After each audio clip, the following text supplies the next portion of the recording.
One. This is Nick Allen with Better Together. We have a very special guest today, Stina Sieg here from Colorado Public Radio. Stina, welcome to Better Together. And Thank go you for ahead and just having tell me. us a little bit about yourself. Well, I'm a reporter. I work at Colorado Public Radio. I've been here 6 years, which makes it the longest I've ever lived anywhere as an adult, and probably also as a child. Yeah, so I tell stories across the Western Slope, roughly from around Vail West, like Vail to the Utah border. hmm And I like to focus on quirky stories and heartfelt stories and kind of like yeah, like weird stories and like surprising stories. And like I can do a city council meeting, Sure. but that is that those are like the most challenging stories for me. The ones that involve, FOIA requests and stuff like that. Right, right.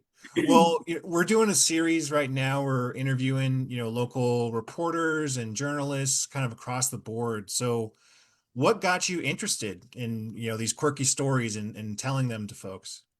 Uh, well, I think that my interest in journalism started when I was a child and I would trick or treat. And obviously Halloween is about candy. It's a Right. very integral part of the process. It's the But whole just ecosystem, right? yes, exactly, exactly.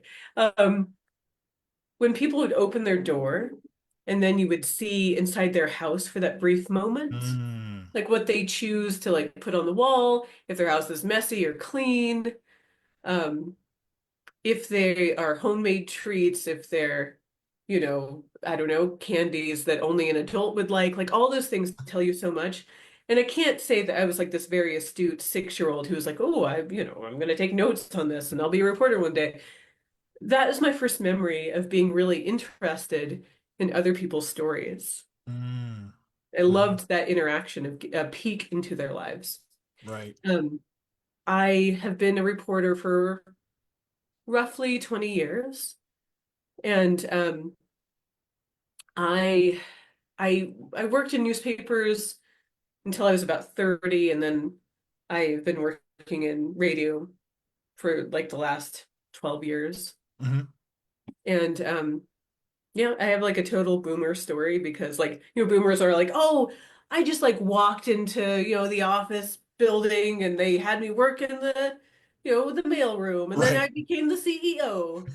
And like I haven't risen that far, but it's just that I got my start in journalism because I'd interned at a paper in college, and then I decided that, well, I guess that's the only thing I know how to do is like work in a Mm, newspaper. So I decided to I wrote like 20 newspapers in New Mexico. I'm from hmm California, but I thought, New Mexico sounds like a nice place, and so I wrote 20 newspapers, and somehow two wrote me back.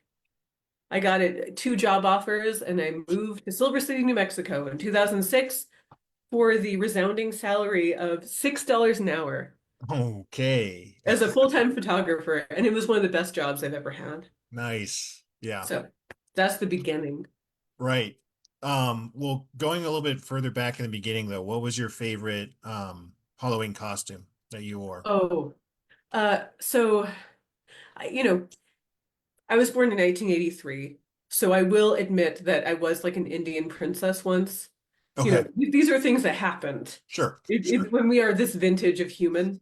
Sure. Um, but I think my favorite, like around, because I trick-or-treated till I was pretty old. hmm Um, You talking uh, like high school trick or treating or yeah. fall? Okay. Oh, no, high school trick-or-treating. Sure. I did trick-or-treat once in college, but like it was that year. Do you remember that year when there was the awful like highway shootings in DC?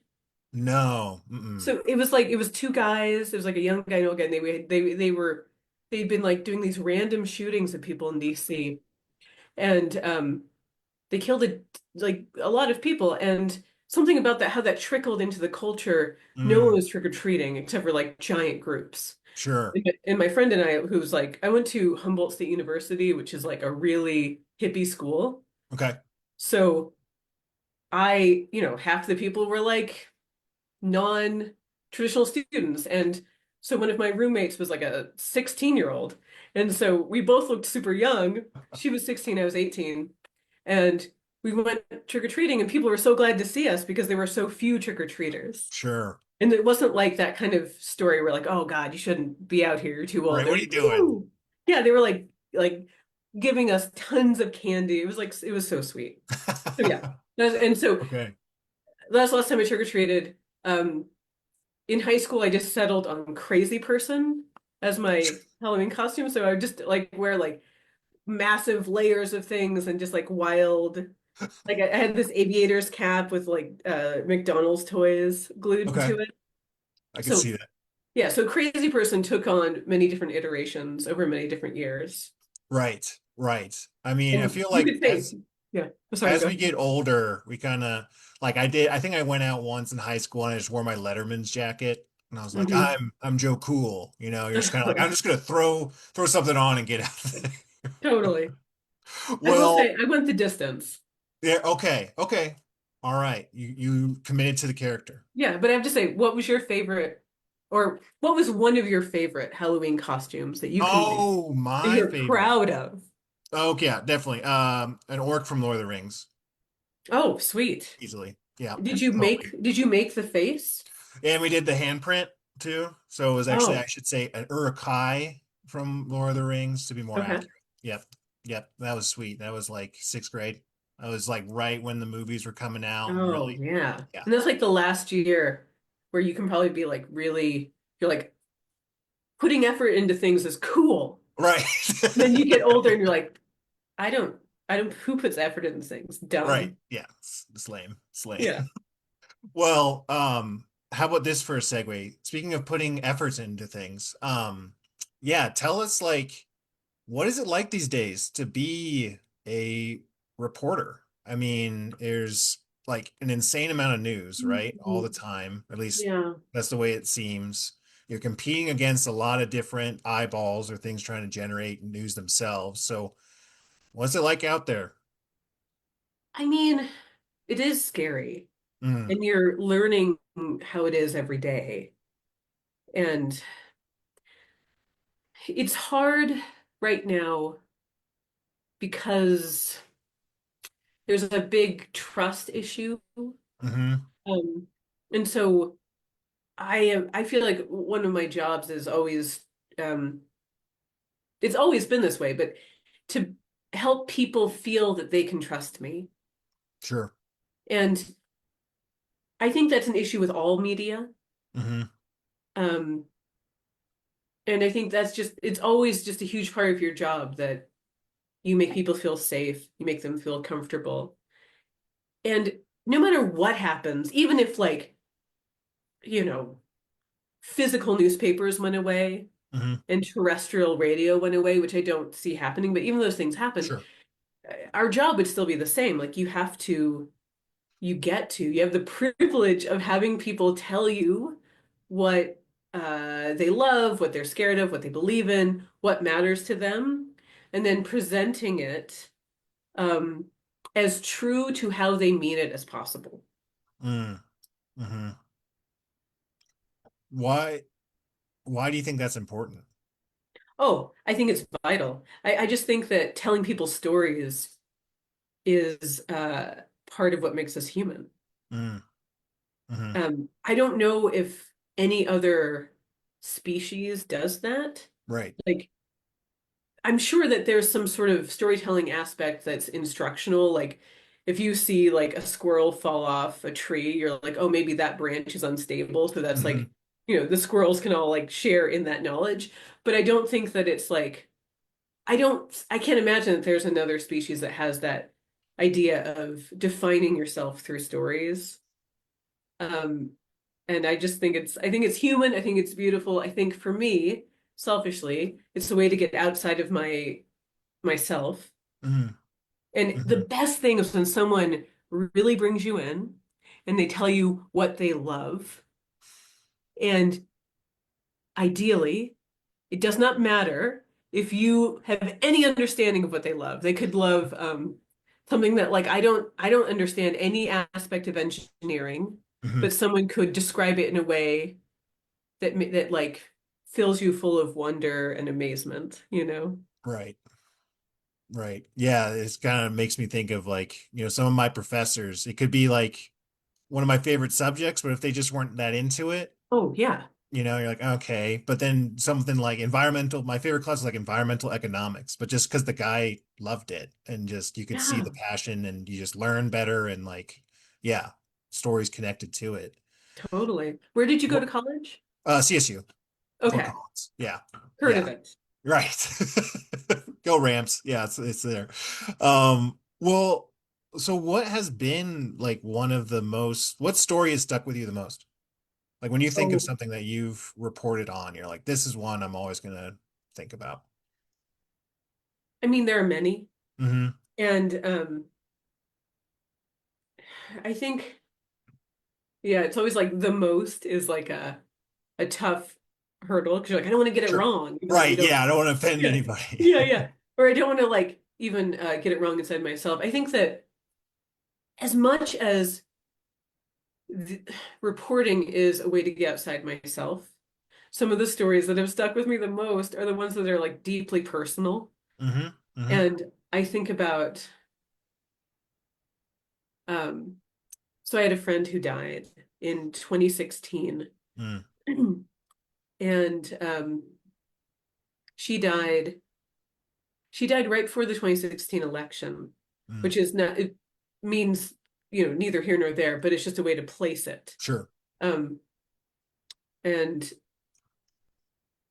she was very beloved in her community. She was a fiddler, and she was like she had traveled to Scotland to play her fiddle, and she had had cancer for many years. Mm. I think she had first been diagnosed when she was 34, and I believe she died when she was 40. Wow. And well, after she, at some point in her cancer journey, her friends put together a CD that was their like collaborations they'd done together. And so they were able to get these music rights of these different like duos and whatever that they had done. So it would be like her friend singing and then she was playing her violin or whatever. And so I created a story that was, ostensibly like the hook was that you could buy the CD and it went to a nonprofit, though I can't even remember what it was now. But it was really about her and her friends talking about her. And that story always stuck with me because you could like it was a real tribute to her, and it was so much stronger than if it had just been me saying that she was amazing. It's like you got to hear from all these different voices about how she was so amazing and why she was, Right. and talking about how much she cared about people and how selfless she was. Um, so that story, it's like, of course I listen to it now and I'm like, I wish that, I can hear myself reading a little bit. You kind of like can, Oh, sure. but it doesn't matter because Hmm. the thing about radio is even if your delivery is not exactly as you want it to be, you get to hear other people's actual voices. And that is forever because I'm reading a script Hmm. that just, I'm reading the story to you Hmm. as a narrator, but the people in the story are giving you their spontaneous reaction. Right. And that is beautiful. And well, I don't love writing because it's so hard, but I love, the act of having produced writing. But Yes. the Agreed. thing that writing can't do, I mean, you can do so much with it, but you can't actually hear someone's voice. Hmm. You can almost hear it, but then radio you can actually hear it. Right. And that is like such a gift. Hmm. Yeah. A major difference maker to just kind of hear it through their own words and in their own voice. I like that. I love that. Yeah. Um, yeah, like where do you think the the medium of radio is going? You think it's just like who knows, right? I mean, Who knows? And I think for a lot of people, myself included. Hmm. The fact that it has had such a moment for so long is kind of amazing. Mm. Like the advent of podcasts Right. is amazing. It's sort of like I grew up knitting because I went to a Waldorf school. Um, Nice. yeah, thank you. So it's they're like, we'll teach you to knit when you're 6. We'll teach Uh, you to read when you're like 9. But knitting right now, I had the best though. I had the best teacher. It was fantastic. But when I was so I was knitting as a young child, and then when I was in my early 20s, there was like a knitting craze. I was like, mm. oh man, guys, haven't you all been doing this since you were 6? And that's kind of with radio, like with the podcast thing. I was like, Yeah. I've been listening to radio since I was in the womb. Hmm. The fact that it became like cool in recent years is amazing. Uh, the question of like a show like Morning Edition, All Things Considered, Hmm. versus like a podcast, Hmm. I don't know the answer to that. I don't know where anything is going. I personally love the structure of like waking up, turning on the radio, and I hear what's going on today. Hmm. And I think that there's a big difference between, because I think you and I are similar ages. I think you're a little Yeah. bit younger. But there's a difference between when we were growing up and there's only a few things on TV and Right. we're all watching them versus now you can choose anything. And you're like, if you just want to listen to news about like sports fishing all day, you can do that. You can do that.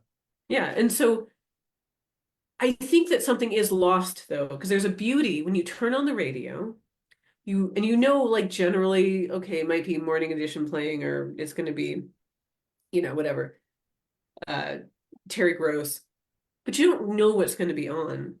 And the surprise is so cool. Hmm. And then because you might not know that you would care about the subject, but then it's presented to you, and you are like, okay, I guess I do care. But Right. if you were asked, do you want to listen to a story about the intricately painted trucks, in the Middle East, you know, you might be like, I don't know, I don't know, right? Like, I don't know, or whatever. But like, it's like turning on the radio and hearing a good song that you've never heard before. Right. Yeah. No, You just, yeah, sorry. no, it's okay. I mean, I have a perfect example of that. Listening to NPR, a story about imitation calamari. Oh And my God. did you listen to that one? I've heard that so many times because they replay it with some frequency, but also Okay. like it's one I re return to. The Sure. word bung is used a lot. Bong. I can like almost take that sorry beat from beat in my mind. Sure. Yeah. Well, I mean, like, yeah, well, that's my question. How do you all choose these stories? Because this is a story, for those that don't know, is this guy was, I guess, got a, well, maybe you should tell it. I mean, like, because it's around, I know it's a meat packing facility. I think it was pork. Mm. And he saw packaging that said imitation calamari. And then that just went on this search, and it turned out it was bung, which is the backside of a pig, and that they were supposedly turn it into imitation calamari. It was a whole investigation. So, like, Oh yeah. I how know. how do these stories Actually, come about? how do these stories come about? Yeah, like how would you pick that? Or like what Yeah, stuff that like you pitch and you're like, oh wow, I'm yeah. surprised they actually said yes to that. Well, are you picking the stories or are the stories picking you? There you go. Okay. I think that everyone who works in this business, the larger journalism business, the larger storytelling business, is that you always have your antennas up. Mm, Like I wouldn't be able to ignore if someone told me they saw a like a box that said imitation calamari. Like I wouldn't be able to ignore that. I would want to know more. right. Um, I think that you have um the things you need to do. Like no one has to tell us. Like if there was like I've never, thank God, I've never had to cover a mass casualty event, right? Mm, But like mhm, when there was a casualty event, no one has to be told they have to do that. Like everyone knows we're covering that. right. we're going to do whatever we need to do. Hmm. And then there's stuff like city council races and national elections, and we're going Hmm. to do whatever we need to do. And so you have a lot of that stuff that's like, it's triage, it's urgent, you have to. And then everyone has their little pet things that they're interested in. Maybe it's psilocybin, maybe Sure. it's like weirdo stories, Right. whatever. Maybe it's handicrafts. So then everyone pretty much has like a running list of stories you want to do someday. And I think most people are like slowly ticking them off. Mm. And then there's the ones in the middle where you just happen to open the paper, you open whatever the Daily Sentinel's website, and you see something really surprising, and you're like, oh my God, we have to do a story. Hmm. Like everyone's trolling for ideas. So I always go to the Colorado Parks and Wildlife press release Okay. like page. Sure. And so that's how I learned about a fishing tournament that where you can just like do this. It's like this basic like mass slaughter of smallmouth bass. Okay. And so I got really into that story and I met like the top fisherman who always blows everyone else out of the water. This guy like he'll get like 5,000 smallmouth bass over the course of a month. Okay. So yeah, you're just always looking. Yeah. In And just any kind of story, oh, go whatever ahead. just like surprises you, or you're just like, or Yeah. you just, yeah, I mean, curious if about. it's a, if it, I mean, who's to say why it touches you, right? Like Hmm. you're interested, you're surprised, you're horrified, you feel Hmm. something, or sometimes you just feel deep obligation. Like I did a story a couple months ago about the retirement of this ski lift in Glenwood Springs, Mm. and it was 72 years old. And it's like that feels like a big deal. Like, yeah, let's do that story. And it was fun and people really cared. Hmm. Hmm. What you talked about, you have these stories that you want to check off.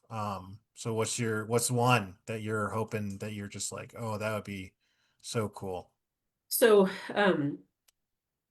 you have a child, so you Mhm. know that thing when you and your spouse are pregnant and you're really excited, but you don't want to tell anybody yet. Sure. But you've got this delicious secret. And I feel like so much of working in this business is like not letting people in on the early pregnancy of your story. Okay. Because you're like, I don't know, because you like this could be the best thing ever. Sure. Or it could, Or it could it fall might, apart. would you say, yeah, might fall apart, right? So, uh, I will tell you ones in the past Cool. that I've wanted to do, or like I have done. So I have a few simmering that I cannot tell you about because also if you believe in a higher power, that he or she comes and then they smite you and they Yeah, take you're away your jinxed. story once you start talking about them. Hmm. Hmm. For years, so there's a little town in in California called Boonville. Okay. And for years, I was like, I need to do a story about their secret language because they have a language that was created over generations called Boontling. It, Wow. and Boontling is like a combination of a bunch of different languages that the farm hands would speak. Yeah, sure, And sure. it's, and Kind of it's like a like, Creole kind of thing, yeah, maybe, or exactly, yeah. exactly. Like a Northern California, uh, I would say pot infused Creole, but this goes back farther than Northern California's like, Okay. you marijuana sort of past. Well, it takes a long time, I would imagine, for a town to pick up its own dialect Yeah, like that. Yeah. exactly. Yeah. And so I don't remember many words. I remember that Applehead is girlfriend and a plenty ball Steinerhornen is good drinking. Okay. And I just wanted to do a story about it forever, and I couldn't figure out a way in. And Hmm. then there was like some sort of an event in the town, and I was like, this is it. And so they had like a little bootling festival or something. And I was able to do a story on it. And I did a story on it that ran on NPR like, I don't know, 13 years ago. Wow. Yeah. That's all. So So, we can still find that story. oh, probably. But I mean, the thing about this is one of the painful things about journalism is that it all is online somewhere, and sometimes those pages are corrupted. Hmm. Sometimes there's an update and it doesn't get updated. But yeah, Bootling and then my name, I can imagine is the only thing that pops up. Yeah, try it out. Yeah, okay, let's see, Bootling. And then I also was like really fascinated by Esperanto. So I did an Esperanto story because I was like, I want to do an Esperanto story. That was in the back of my head. And then I Hmm. met a man, or I heard of a man, where he had taught their children to speak Esperanto as their first language. Esperanto was that the one that like they wanted to make a worldwide language about? Or what is Yes. Yes. okay. Okay. Yeah. Um, yeah, that was like this sort of it was an Right. idealist idea. And then famously, it never really caught on, but there's some people who really love it still. There's some fans, some devotees. And I think probably the height of its popularity was when there was a movie done in Esperanto with William Shatner. Oh my God. What? Yeah. So if you Google my name and the word Boontling, Uh-huh. it brings you up to an NPR story that says, "Do you harp a slib of the ling? What one small town's opaque language from 2015." Well, there you are. Yeah, That's awesome. yeah, Okay. yeah. And do you hear people speaking it and like, Well, I mean, I don't. So this is in Northern California where I don't frequent very often now. uh-huh. Um, now that you have to, now that my child's so big that we have to pay full price ticket for her to go to Sure, California. sure. Um, but this is like I'm from Marin County, which was famously derided by George Bush Jr. as, like he talked about us all being hot tubbers. So Marin County is just north of San Francisco. You go about 100 miles north of San Francisco, and that's this town of Boonville. So it's pretty far from everything. Hmm. I'm excited to learn more Oh, personally. good, good. Um, well, with our short remaining time here, um, want to do a lightning round real quick? Yes. Okay. Wait, Okay. wait. Yeah. Um, I don't okay. have that many lightning round questions, but Okay. We're ready. uh, favorite all-time NPR show? Oh, that's such a big question. I would say it is probably This American Life Mm, because it's taken me places I have not gone anywhere else. Um, and all these podcasts that are like quirky and storytelling podcasts, whatever, I think they started with This American Life. I think This mm. American Life broke the mold, and people have been trying to recreate that magic ever since.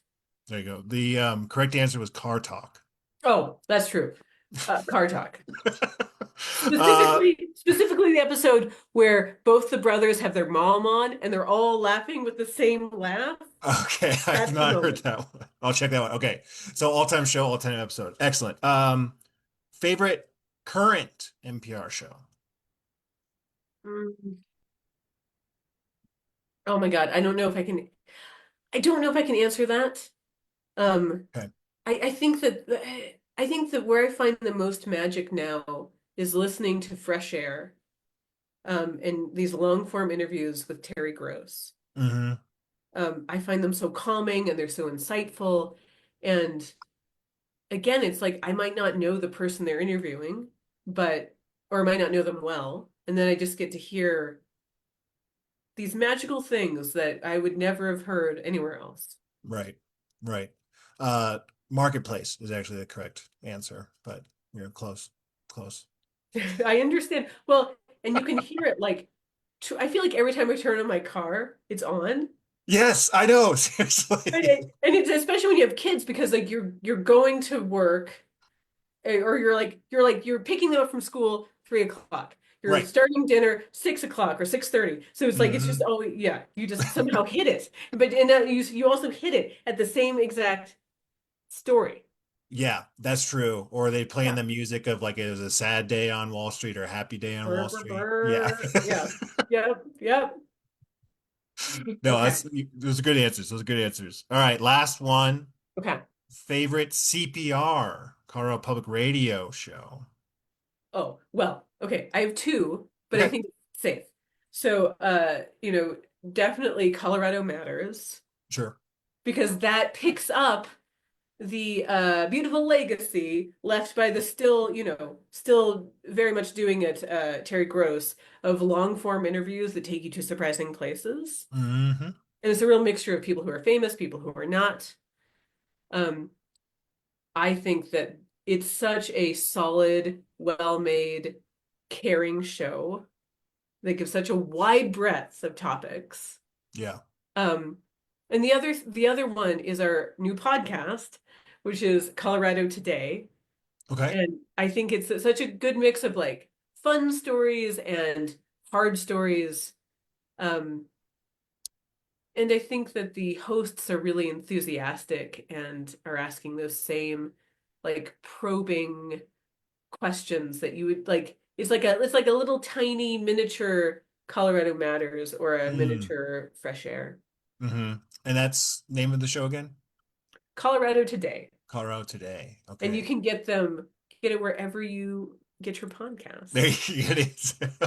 I love, by the way, I don't know, you could tell someone this, but those Colorado postcards, Oh those are yeah. cool. Those are super cool. Thank you so much. And a huge shout out to Jillian Cold Snow and John Pino who work on those. They are Hmm. so yeah, it's like a bite size, it's like flavor crystals. Yes. So good. Yeah. Oh yeah, just Oh, sprinkled in between history. Yeah, I mean it's enlightening. It's cool to just celebrate our state for sure.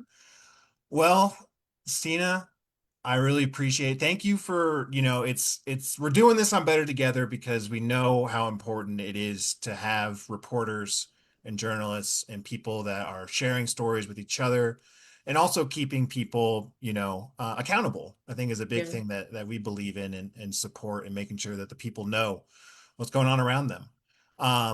How can people like listen to you or, see some of your stories? What's a good way to go ahead and give yourself a plug? Well, you can always listen to Colorado Public Radio in Grand Junction at 89.5 FM.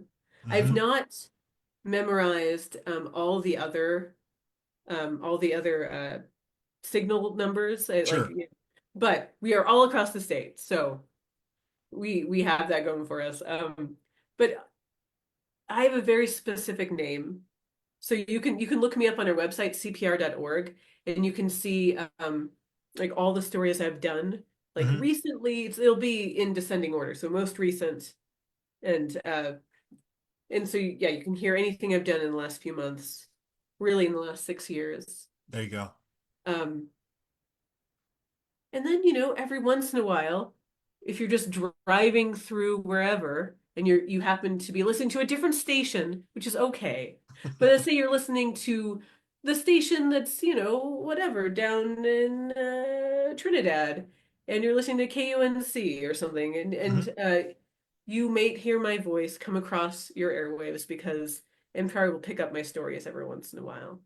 Nice. So Yeah. I serve Grand Junction, but I serve the state.